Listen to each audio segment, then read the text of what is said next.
오늘 사도행전 9장 1절에서 9절까지 말씀 가지고 하나님 만나면 변할 수 있습니다. 하나님 만나면 변할 수 있습니다. 하는 제목으로 말씀 나누도록 하겠습니다. 사람 잘 변하지 않는다 하는 그런 말이 있죠. 이 말은 맞는 말이기도 하고 또 그렇지 않은 말이기도 합니다. 왜냐하면 적어도 오늘 본문에 등장하는 기독교의 가장 심각한 최초의 박해자, 드러난 박해자였었던 핍박자였었던 사울이 바울로 변화되는 이 장면을 볼 때에 그렇습니다.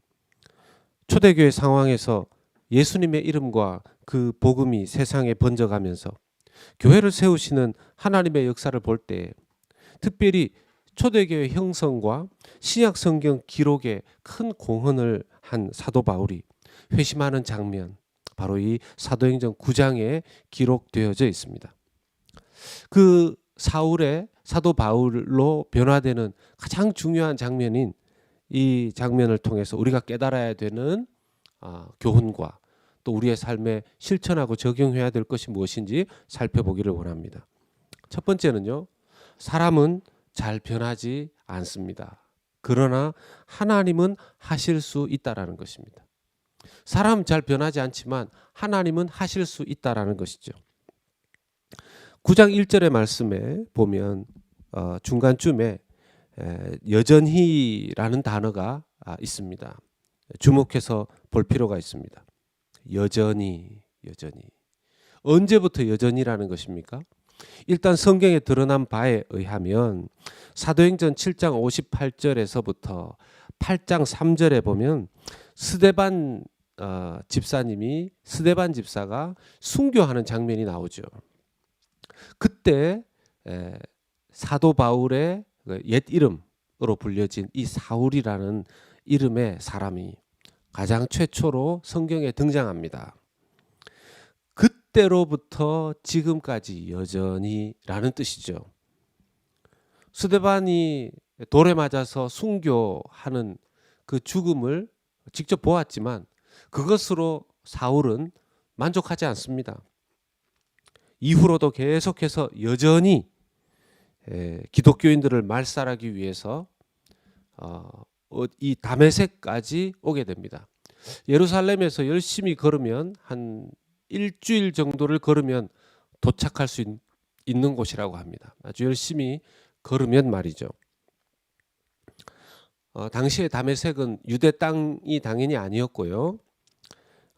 그곳의 왕인 아레다 사세왕이라는 왕이 다스리고 있었는데, 이 아레다 사세라는 왕은 이 다메섹 땅에 유대인들이 굉장히 많이 살았다고 그래요.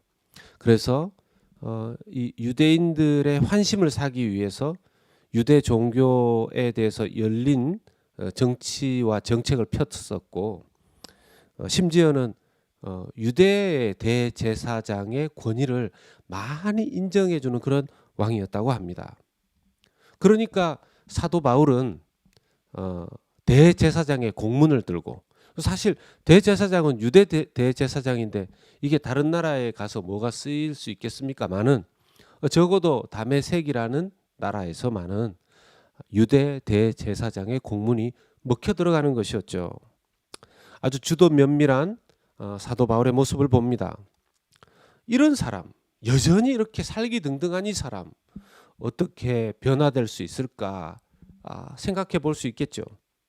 이렇게 도무지 변화되지 않을 것 같은 사람이 변화된 장면을 우리가 보고 있는 것입니다.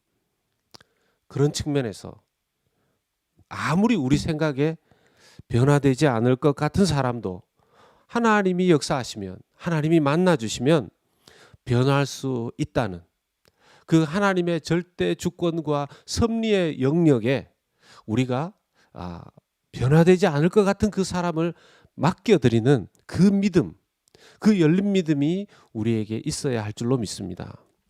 두 번째는요, 예수님은 자신의 도를 따르는 사람들을 자신과 동일시 하십니다. 자신의 도를 따르는 사람을 자신과 동일시 하십니다. 2절의 말씀에 중반절에 보면 그 도를 따르는 사람을 만나면이라고 되어 있습니다. 그 도를 성경이 이렇게 독특한 표현을 쓰고 있죠. 그 도라고 합니다. 도. 그 길이죠. 길. 예수님을 따르는 그 길, 그 방법. 예수님을 따르는 사람들을 지칭하는 것인데요. 예수님은 예수님을 따르는 사람들을 자기 자신과 동일시합니다. 동일시합니다.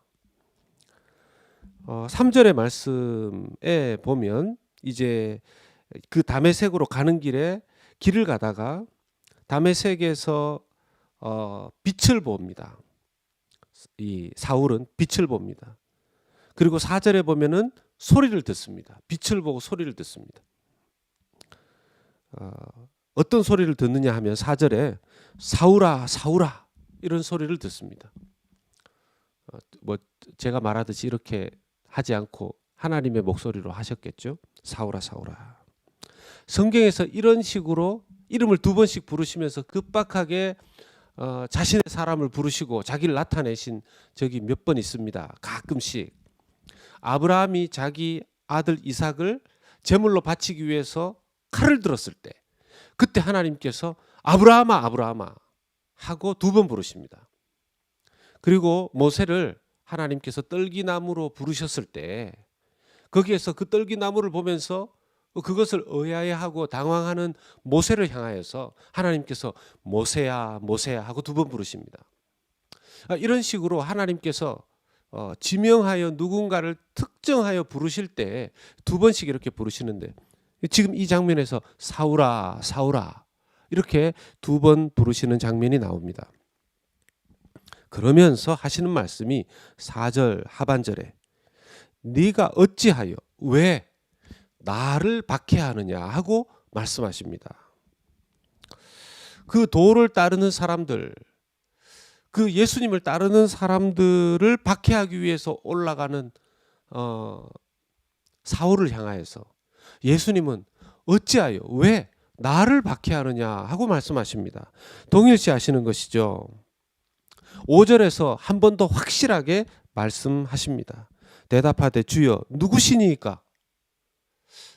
예수님인지 아닌지는 몰랐지만 주여 이 말은 하나님이시구나 하나님의 음성이구나 하는 것을 즉각적으로 본능적으로 깨닫고 하는 질문입니다. 하나님이신 것 같군요. 근데 무슨 말씀이십니까? 하나님 누구십니까? 이르시되 나는 너가 박해하는 예수다. 4절에 하셨던 그 도를 따르는 자들과 자기를 동일시하신 그것을 5절에서 확실하게 말씀하시는 겁니다. 그래 나는 네가 박해하는 그 도를 따르는 자들을 박해하는 그 박해받는 예수다. 이렇게 말씀하시는 거죠. 사울에게 있어서 예수는 죽고 없는 자였고요. 소문 속의 존재였습니다. 특히 그 소문 속의 존재인 나사렛 예수는 나무 십자가에서 사형을 받아서 죽은 예수를 따르는 그런 존재였습니다.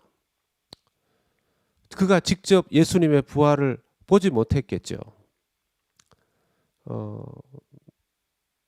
예수님을 자신도 산헤드린 공회의 공회원으로서 직접 봤을지는 모르지만 그 전에 그가 예수님과 만남이 있었다 하는 기록은 없습니다.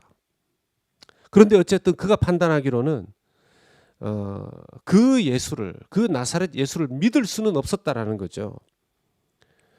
오히려 그 예수를 따르는 유대교 안의 변절자들을 그는 용서하고 용납할 수가 없었습니다.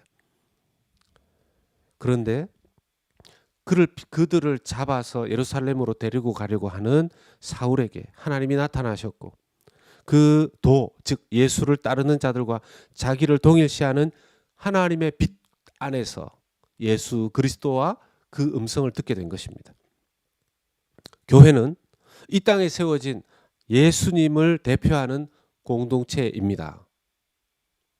그 영광스러움을 우리가 알아야 합니다. 그 막대한 사명을 잘 감당해야 합니다. 예수 그리스도를 드러내는 일이 교회의 사명입니다. 세 번째는요.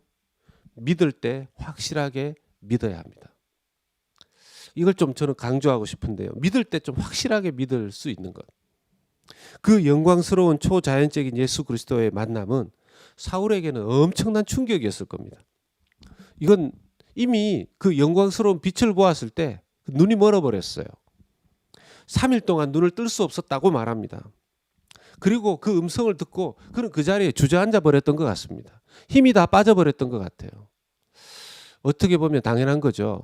그의 평생 동안 지켜왔던 유대 규율이 있고 유대 지식이 있고 유대교를 향한 믿음이 있었지 않습니까? 자기 온 생애를 바쳐서 그는 유대교 신자였었고 그는 그 젊은 나이에 사내들인 공회 의원이 될 만큼 열정이 있었던 사람이었고 권위를 가진 사람이었고 리더십을 가진 사람이었고 사람들에게 존경받는 사람이었습니다.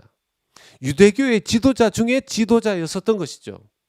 그런 사람이 어느 날 갑자기 예수님을 그 빛을 보고 음성을 들었으니 자기가 믿고 있었던 모든 것이 한순간에 다 무너진 것입니다. 그 자신의 육체도 함께 힘을 잃어버린 것이죠. 그런 그가 힘이 없어졌을 때 그를 부축하고 앞도 보지 못하니까 사람들이 그를 데리고 다메섹에 있는 시내로 들어가게 됩니다. 나중에 이제 그 직가라는 곳에 가서 아나니아를 만나게 되고 이렇게 이제 되는데요.